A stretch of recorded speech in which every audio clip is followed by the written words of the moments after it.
नमस्कार मित्रांनो. आपण बऱ्याच वेळा वृक्ष लागवड करतो, पण ह्या वर्षी खूप जास्त टेम्परेचर आहे आणि त्या टेम्परेचरच्या शॉकमुळे बरीचशी झाडं अशा पद्धतीने वाळून जातात.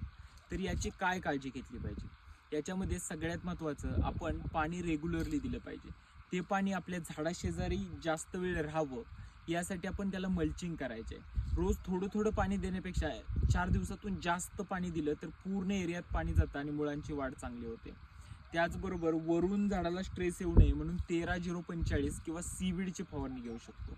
आणि महिन्यातून एकदा एक बुरशीनाशक म्हणजे COC आणि क्लोरो याची जरी ड्रिंचिंग केली तरी रोपांची मुळी ॲक्टिव्ह राहते, त्याच्याकडे कीड आणि बुरशीचा प्रादुर्भाव होत नाही.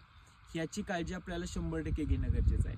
अन्यथा आपण पावसाळ्यात खूप झाडं लावतो, पण उन्हाळ्यात वर्षभर काळजी घेऊन ती रोपं मरत असतील तर त्या वृक्षारोपणाचा काही उपयोग होत नाही. त्यामुळे कृपया सर्वांनी ह्या गोष्टींची काळजी घ्यावी आणि आपल्या झाडांची काळजी घ्यावी. तुम्हाला ही माहिती कशी वाटली नक्कीच सांगा. धन्यवाद.